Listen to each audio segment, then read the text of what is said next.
प्रधानमंत्री मोदी ने आज गुजरात की चुनावी रैलियों में एक और इशू जोर शोर से उठाया। मोदी ने कहा, अभी तक तो लोगों ने लव जिहाद के बारे में सुना था, लेकिन अब कांग्रेस के लोग वोट जिहाद की बातें कर रहे हैं। लोकसभा चुनाव में वोट जिहाद करने के लिए मुसलमानों को उकसा रहे हैं। इससे पता चलता है कि कांग्रेस की सोच क्या है। असल में वोट जिहाद का शब्द कल कांग्रेस के नेता सलमान खुर्शीद की भतीजी मारिया आलम ने इस्तेमाल किया था। मारिया आलम समाजवादी पार्टी के नेता हैं और कल फर्रुखाबाद में वो समाजवादी पार्टी के कैंडिडेट के लिए कैंपेन करने पहुंची थी।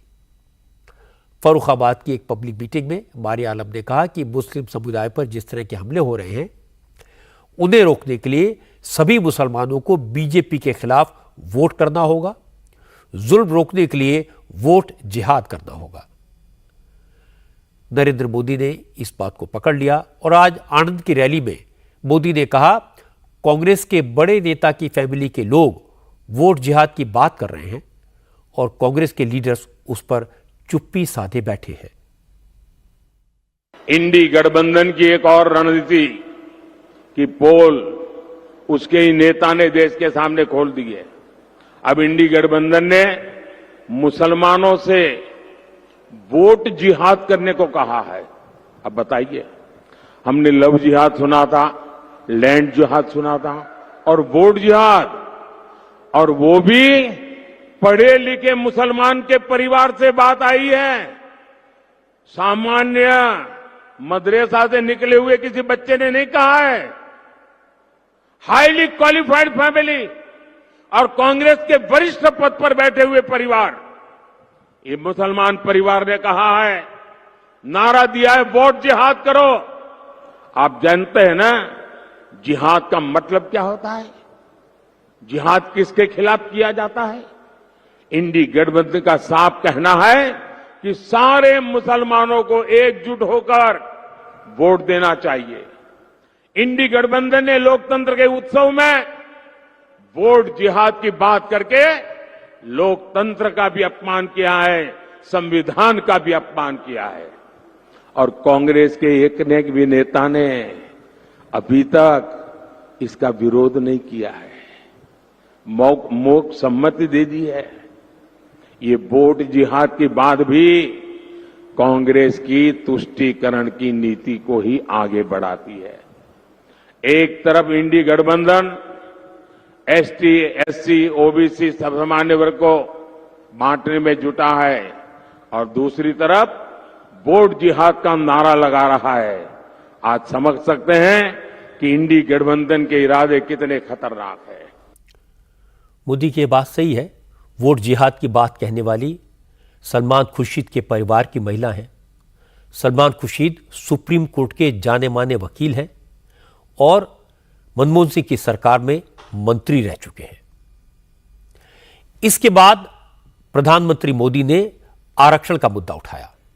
कांग्रेस पर एससी, एसटी और ओबीसी का हक छीनकर मुसलमानों को देने का इल्जाम लगाया और फिर राहुल गांधी को सीधे सीधे चैलेंज किया। मोदी ने कहा कि कांग्रेस लिखकर गारंटी दे कि वो धर्म के आधार पर मुसलमानों को आरक्षण नहीं देगी। मोदी ने कहा, अगर शहजादे में हिम्मत है, चुनौतियां मंजूर है, तो सामने आए और देश को गारंटी दे। मैं सरदार साहब की भूमि से शाही परिवार के शाहजादों को चुनौती देता हूं। पूरी कांग्रेस को और उनके चट्टे बट्टों को चुनौती देता हूं। मैं उनकी पूरी इकोसिस्टम को चुनौती देता हूं। मेरी 3 चुनौतियां हैं कांग्रेस और कांग्रेस के पूरे इकोसिस्टम को। पहली चुनौती, कांग्रेस और उनके चट्टे बट्टे देश को लिखित में गारंटी दें कि वो संविधान बदलकर धर्म के आधार पर मुसलमानों को आरक्षण नहीं देंगी। मेरी दूसरी चुनौती है, कांग्रेस देश को लिखित में दे कि वो एसटी, एससी, ओबीसी को मिलने वाले आरक्षण में सेंधमारी नहीं करेगी।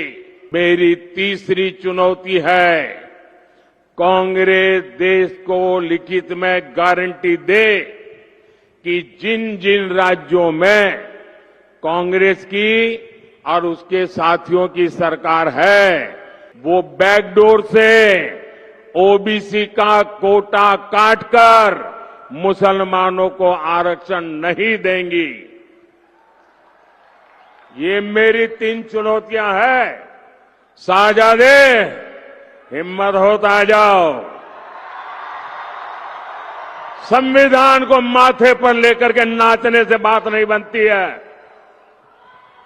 संविधान के लिए जीना, संविधान के लिए मरना, ये सीखना है तो मोदी के पास आओ। इसके बाद मोदी गुजरात के जूनागढ़ पहुंचे।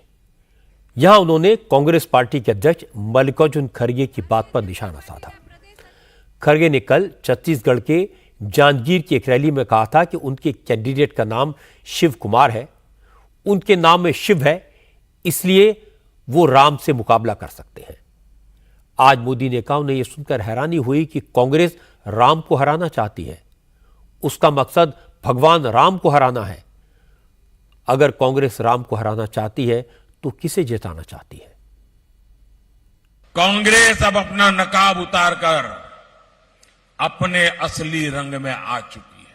कांग्रेस ने कहा है, उनके अध्यक्ष ने कहा है कि उसका मकसद भगवान राम को हराना है। आपने सुना होगा। और ये बयान कांग्रेस के राष्ट्रीय अध्यक्ष ने दिया है। और शिव राम को हराएंगे ऐसा जोड़ देते हैं, यानी समाज में भी बांटने की बात करते हैं। यानी कांग्रेस पार्टी लोकतंत्र का चुनाव नहीं लड़ रही है। कांग्रेस के लिए ये चुनाव भगवान श्री राम के खिलाफ लड़ाई का चुनाव बना दिया है। मैं इनसे पूछना चाहता हूं, भगवान राम को हराकर जरा बताएं ये किसको जिताना चाहते हैं? कोई मुझे बताए। भगवान राम हारने का मतलब कौन जीतेगा? क्या सोचते हैं लोग? और इसी सोच के साथ मुगलों ने 500 साल पहले राम मंदिर को गिराया था। जो लोग कह रहे हैं कि मोदी ने चुनाव में हिंदू मुसलमान कर दिया, भारत पाकिस्तान कर दिया, राम का नाम ले दिया, उन्हें सोचना चाहिए कि चुनाव में वोट जिहाद का नाम किसने लिया, मोदी को मौका किसने दिया। और यहां भी वही बात है, मोदी को मौका मिलेगा तो वो छोड़ेंगे नहीं। चुनाव में वोट जिहाद की बात कहां से आई, इसकी थोड़ी बैकग्राउंड समझ लेते हैं। मोदी को मौके किसने दिए, इसको भी समझने की जरूरत है। मोदी के खिलाफ इंडिया अलायंस बनाकर एक सीट पर बीजेपी के खिलाफ एक उम्मीदवार खड़ा करने का आइडिया अच्छा था, लेकिन इस प्लान की धज्जियां सबसे पहले राहुल गांधी ने उड़ाई जब उन्होंने वायनाड से लेफ्ट के खिलाफ लड़ने का ऐलान किया। वहां लड़ाई बीजेपी से नहीं है। केरल के चीफ मिनिस्टर ने कहा भी, अगर बीजेपी से लड़ना है तो यूपी में लड़ो, केरल में क्यों आए?